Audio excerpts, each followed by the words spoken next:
'Cause I just wanna go to the deep end. Hello दोस्तों, techno रुहेज में आपका स्वागत है आपका हमारी क्वेश्चन आंसर सीरीज में। हर संडे आते हैं, आपके सवालों के जवाब देते हैं, बड़ा अच्छा लगता है। मैं हमेशा बोलता रहता हूँ, पनौती लगा रहा हूँ कि भाई बंद होगा, लेकिन नहीं, हमारी जो बॉन्डिंग है ना वो इतनी अच्छी है ना कि सवाल जवाब चुप, लंबी शांति। बड़ा चीप जोक था और ये लोग भी मेरा बहुत दिमाग खा रहे, खट करते हैं। एनीवेज दोस्तों, अगर आपका नाम नहीं है, मैं माफी चाहता हूँ। बहुत सारे अच्छे सवाल उठाया हूँ और हैशटैग आस्क रुहेज लगाइए जहां भी आपको ठीक लगता है और मुझसे सवाल करिएगा। ज़्यादा वेस्ट नहीं करते, स्टाइल मारना बंद करते हैं और सीधा के बैठते और सवालों का जवाब देते हैं। पहला सवाल आ रहा है ऋषिराज सावेकर से। आप कितने साल में मोबाइल चेंज करते हैं? मैं अभी लास्ट जो मेरा फ़ोन है, जो आपने बहुत टाइम से सुना रहेगा, ओप्पो का Find X2 Pro चल रहा है। हाँ, तो अभी ना मैं टेक यूट्यूबर हूँ, तो मेरे आपने जो सवाल पूछा है, मेरे घर में सभी लोग पूछते हैं, मेरे रिश्तेदार भी पूछते हैं, यार तेरे पास तो कितने फ़ोन्स आते हैं, कि कौन से फ़ोन तू यूज़ करता है। तो ऐसा कुछ नहीं है, हम एक फ़ोन पे अगर चिपक गए तो चिपक गए। इतना सारा डेटा होता है यार, बोर होता है, यहाँ से वहाँ ट्रांसफ़र करो वगैरह। टेस्ट तो सारे फ़ोन्स करते, लेकिन एक ही फ़ोन पे चिपके रहते।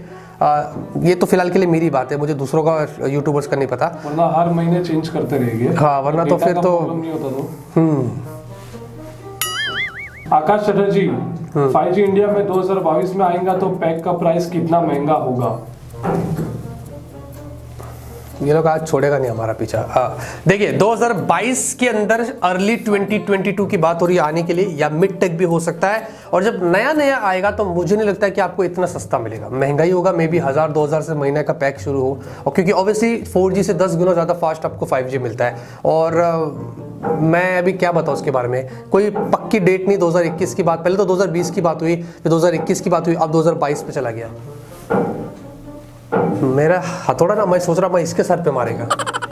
आदित्य उपाध्याय पूछते हैं, माइक्रोमैक्स का न्यू स्मार्टफोन कब लॉन्च होगा? माइक्रोमैक्स का इन 1 जो है वो आ रहा है 19 मार्च को, और पता नहीं दोस्तों अभी अनबॉक्सिंग होगी भी कि नहीं होगी, आई एम नॉट श्योर, क्योंकि मुझे ऑनेस्टली कोई ज़्यादा इंटरेस्ट नहीं है। देखते हैं। इसमें हीलियो G80 वगैरह होगा दोबारा। मैंने आपको टेक्नोस में G95 बोला था, लेकिन अभी बताया जा रहा है कि G80 होगा, बड़ी डिस्प्ले होगी और बस ज़्यादा कुछ खास नया नहीं होगा। मे बी इन 1B और इन नोट 1 जो है उसके बीच का ये फ़ोन हो सकता है। 9,000 की रेंज की प्राइस हो सकती है। तो देखते हैं, जब भी कुछ होगा, अगर रहेगा, मुझे लग रहा है आप लोगों को इंटरेस्ट है तो अनबॉक्सिंग ज़रूर करेंगे। तैयब गौरी, हाँ भाई आप Oppo Find X3 Pro India में कब तक आएगा? इस महीने आने की बात हो रही है, इस महीने की एंड तक आ सकता है, या मे बी अप्रैल की फर्स्ट वीक में आएगा। और ओप्पो ने 4 फोन लॉन्च किया है Find X3 सीरीज में। अगर ये चारों आते तो अच्छा है, लेकिन मुझे नहीं लगता, थोड़े बहुत आएंगे, लेकिन आई एम एक्साइटेड। अब देखते हैं, अगर अच्छा लगा तो मे बी इससे मैं शिफ्ट कर लूँ, लेकिन अगर नहीं तो फिर हम कुछ सैमसंग फोल्ड वगैरह पे शिफ्ट करने की प्लानिंग कर रहे हैं। अगला सवाल है राजेश खन्ना से। ओहो, क्या बात है भाई, सोनी सेंसर या सैमसंग, कौन सा अच्छा है? अच्छा, तेरे को क्या लगता है? सोनी। ओके, मुझे भी सोनी लगता है, क्योंकि देखिए सैमसंग के सेंसर्स भी आजकल बहुत अच्छे हैं, बहुत काम हो रहा है, बेटर है, लेकिन सोनी की बात अलग है। ज़माने से हमें पता है ना, सोनी कैमरास के अंदर फ़ोन से पहले भी सोनी ने कमाल किया है। तो और मैंने कंपैरिजन भी किया था, आई थिंक चाइना में, मेरे को भी याद नहीं आ रहा कौन से फ़ोन से वो, तो सोनी और सैमसंग सेंसर के बीच में, तो सोनी वाले थोड़े बेटर डिटेल्स दे रहे थे और थोड़ा नेचुरल जैसा आता है उसमें। तो यस, अगर ऑनेस्टली कहूँ तो सोनी सेंसर। जैद सैयद पूछते हैं, best laptop under 60,000 for gaming and programming. देखिए, मुझे इससे बहुत सारे सवाल आए थे कि अच्छा लैपटॉप बताइए गेमिंग वगैरह के लिए और एडिटिंग के लिए। आपको मैं बताऊं, एसर नाइट्रो 5 भी एक है जो अराउंड 58,000 के आसपास है, और HP पवेलियन भी वगैरह है जो अमेजोन पर आपको मिलेगा। तो ये सारे जो लैपटॉप्स है, इनमें रैम स्टोरेज भी सही है, प्रोसेसर भी अच्छा है, और इस रेंज में तो मुझे लगता है आपको 1650 वगैरह के एनवीडिया के मिल जाएगी, उसके ऊपर की उम्मीद मत करना। तो वो सब आप ट्राई करिए, अमेजोन पर जाइए, और अगर नहीं भी समझता है तो फ्लिपकार्ट अमेजोन पर जाइए, कैटेगरी डिसाइड करिए, प्राइस कैटेगरी, और फिर लैपटॉप सर्च करिए, ऑटोमेटिकली आपको अच्छे कैटेगरी के लैपटॉप्स मिल जाएंगे। टी लवर से सवाल है, हाँ। इस बार आपकी सारी वीडियोस देखता हूँ, बहुत अच्छे से आप टेक न्यूज को इंटरेस्टिंग तरीके से बताते हो। क्या बात है। मेरा सवाल है कि पोको F3 का वेट किया जाए या फिर रेडमी? देखिए, रेडमी का जो नोट 10 प्रो मैक्स है ये अलग कैटेगरी है, पोको F3 अलग कैटेगरी आएगा। पोको F3 आएगा भी कि नहीं आएगा, या पोको F2 आएगा, और पोको F2 भी आएगा कि नहीं आएगा, या Mi 11X या X Pro वगैरह, क्या पता नहीं इनका क्या गेम है। यही चीज़ मुझे इनकी समझती नहीं है। लेकिन जो भी है, रेडमी के फ़ोन्स अलग कैटेगरी के होंगे, वो अलग कैटेगरी का होगा, वो थोड़ा फ्लैगशिप लेवल का हो सकता है, तो दोनों का कंपैरिजन नहीं बनता है, प्राइस में भी काफ़ी सारा फर्क होगा। अगला सवाल आ रहा है इमरान खान से, Samsung M12 processor name. Exynos 850 8nm, Snapdragon 450 460 के बीच वाला आप बोल सकते हैं, मतलब ऐसा कुछ डिसेंट आपको परफॉर्मेंस मिलेगी। इनफैक्ट सैमसंग ने खुद बोला था कि भाई ये कोई गेमिंग वाला चिपसेट नहीं है, बेसिकली उनका टारगेट है कि भाई बड़ी बैटरी 6000 mAh की और 8nm चिपसेट, तो थोड़ा बैटरी एफिशिएंट करके उन्होंने इसको लेके आया था। रेहान शेख से सवाल है, क्या PUBG मोबाइल फिर से इंडिया में वापस आएगा सर? किसने उठाया सवाल? ये तेरे को बना किया था ना, मेरा नाना बाहर आता है, सवाल को जवाब नहीं दे सकता मैं। ये सवाल मैं गायब कर देगा लाइफ से, तेरे जिंदगी से निकाल देगा इसको। अगला सवाल आ रहा है निखिल लखरा से। हाँ जी। 35,000 के बजट के लिए कौन सा phone should I wait for OnePlus 9E9R? देखिए 9E9R का भी कोई श्योर नहीं है। ये जो फोन आ रहा है वो 35,000 का होगा, 30,000 का होगा, क्या होगा उसके बारे में कुछ नहीं पता है। Vivo X60 सीरीज आ रही है, उसके लिए भी देख लीजिए कि क्या प्राइस पर आते हैं। और मेरे ख्याल से अगर मैं एक छोटा सा टिप दूं, मार्च का महीना निकल जाने दीजिए, फिर डिसाइड करिए, क्योंकि बहुत सारे फोन्स आपको मिल सकते हैं इस रेंज के अंदर। फिर आप डिसाइड करिए, मैं खुद वीडियो बनाकर आपको बताऊंगा। सैम से अगला सवाल, under display fingerprint scanner under 15,000 in 2021। Why not, हो सकता है। 15 से 20 के बीच में सुपर एमोलेड 120 हर्ट्ज हमने सोचा था, नहीं Xiaomi ने कर दिखाया। 15 से 20 के बीच में भी आई थिंक, मुझे याद नहीं आ रहा, ओप्पो का कोई फोन था जिसमें अंडर डिस्प्ले फिंगरप्रिंट स्कैनर है। अभी 15,000 के नीचे भी आ सकता है, मुझे ऐसा लगता है 2021 में।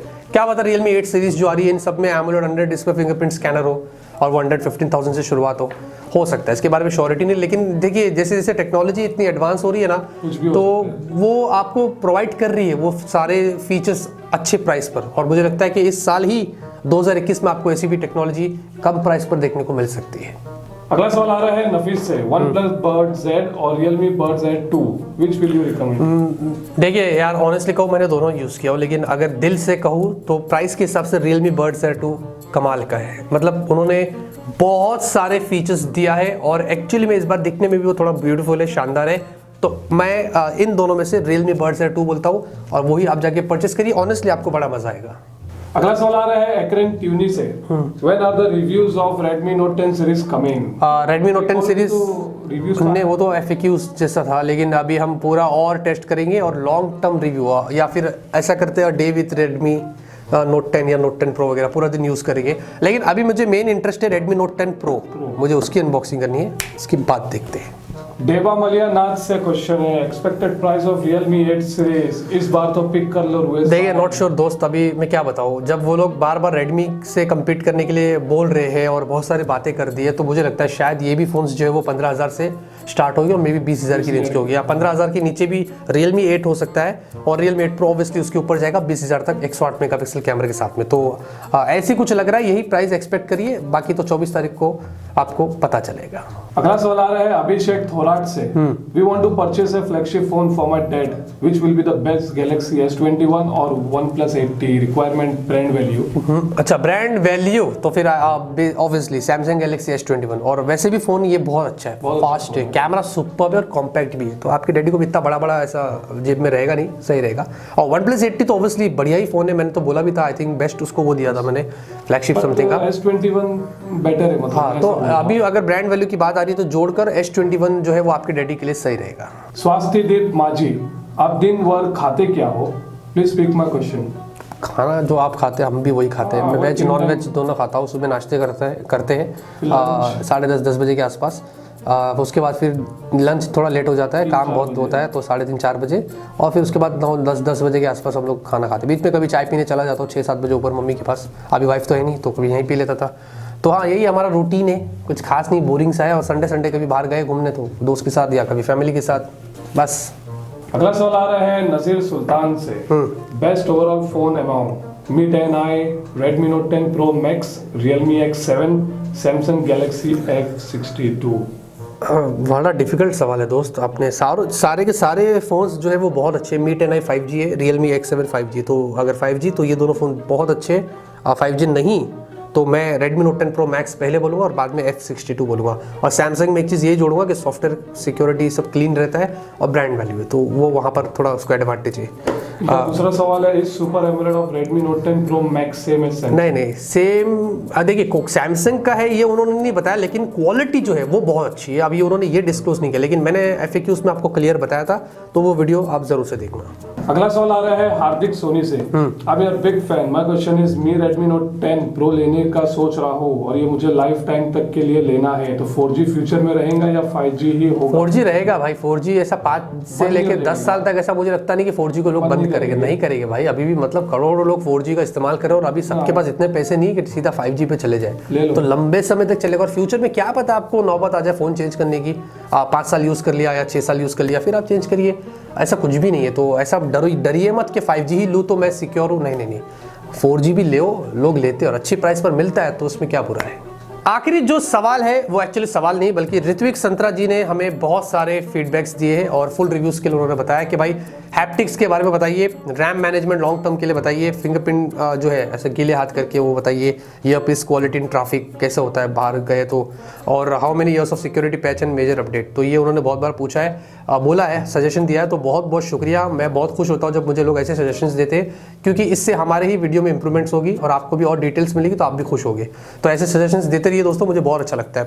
तो बस इतने ही थे दोस्तों आज के सवाल, मैंने अपने हिसाब से पिक किया हूँ, मुझे लगा ये सारे सवाल इंपॉर्टेंट थे। बाकी जिन लोगों के सवाल नहीं लिया, मैं सीरियसली दिल से माफ़ी चाहता हूँ, नाराज़ मत होइए, मैं अकेला हूँ यार, मतलब जितना हो सकता है मैं करता हूँ। वीडियो को लाइक करिए दोस्तों और नेक्स्ट संडे के लिए इंतज़ार करिए।